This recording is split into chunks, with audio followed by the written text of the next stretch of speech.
Is Taika Waititi a bad fit for both the MCU and the Star Wars universe? The internet's talking, and it's not all good news. Rumor has it that he'll no longer be directing the next Thor movie, and there's a chance that Disney won't be bringing him back for the next Star Wars movie either. But what if he's exactly what the struggling franchise needs? Let's find out. First up, Love and Thunder is not a good Marvel movie in retrospect. Let's start with the obvious. Thor: Love and Thunder was unsatisfactory at best. When we got out of the cinema, we were just happy that we'd finally seen a Marvel flick that was dumb fun and had screaming goats. We didn't even feel the 2 hours breeze by. But when we got the Blu-ray release and rewatched it again, it didn't look like the sunshine and rainbows it was meant to be. In our opinion, the most cutting review was by Variety. They said that the studio stumbled into probably the worst film in the MCU yet, full of limp jokes and aimless plotting. And you know what? They have a point. The Blu-ray release didn't just open a can of worms for us. It highlighted a major issue that plagued Love and Thunder from the start. Up next, the real reason why the internet hates the latest Thor movie. Now, we know a lot of scenes wound up on the cutting room floor, and we totally understand that that's how editing works. And sometimes a great scene is great on its own, but it's not worth keeping in the movie because of pacing issues. If you cut fan favorites such as Jeff Goldblum, Lena Headey, and Peter Dinklage in exchange for a love triangle between Thor and his weapons, you've got a problem. Let's admit it, the love triangle between Thor, Stormbreaker, and Mjolnir added nothing to the overall story. It barely did anything for Thor's character arc, and that's the second problem. When we left Thor back in Endgame, he wasn't the god of thunder that he'd always dreamed of being. After 1,500 years of battle and travel across the universe, he was in the worst place of his godly life. But he redeemed himself in the end, didn't he? He faced Thanos head-on, and he gave the Titan the best fight of his life. In short, he lost himself, battled depression, and started to find himself again near the end. And instead of using that as an opportunity to set up Rune King Thor or something more badass than we've ever seen before, Taika turned him into a character who never takes anything seriously. And that's the problem with nearly every character in the movie. And this brings us to yet another problem that we know you saw coming.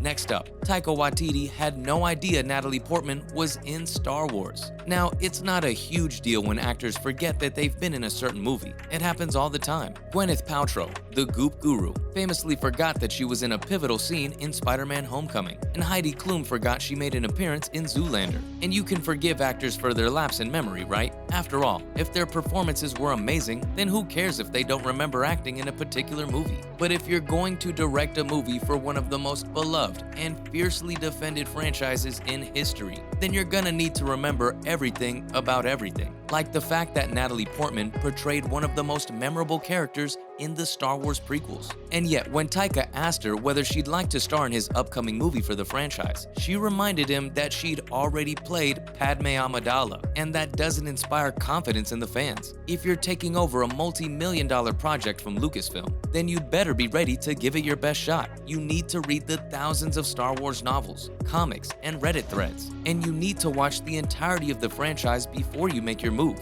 You know, the same way Hayden Christensen prepared for Obi-Wan Kenobi. And we all loved it, right? But if Taika did take over a new Star Wars project, what would it look like? Let's look at what a comedic Star Wars movie looks like. Remember how Thor didn't take anything seriously and just became a himbo for the duration of Love and Thunder? We can say the same for Jane Foster, who does a complete 180 as a character. She's totally different from when we saw her in the first two Thor movies. Now, you could argue that she's constantly cracking jokes because that's how she deals with the trauma of having cancer. If so, then just how horribly traumatized is Thor? You get what we mean? Now, we don't know many details of who's going to be starring in the next Star Wars movie. Maybe Taika's going to stay true to his word and explore an entirely different part of the galaxy far, far away. In that case, he's probably not going to turn Darth Vader into a wisecracking, not-so-serious villain. Probably. But as a franchise, Star Wars has always been campy, extravagant, and just overall fun. Why did fans fall in love with the OG trilogy? And why do we still make prequel memes? Because the campiness lends itself to pop culture, and we love roasting Jar Jar Binks and pointing out hilarious plot holes. It's what makes the franchise so lovable. But fans are scared that if Taika takes on the role of director, then every scene's going to feature a needless joke, or that a serious moment's gonna be undercut by a joke, or that it's gonna start and end with a joke. You get the idea.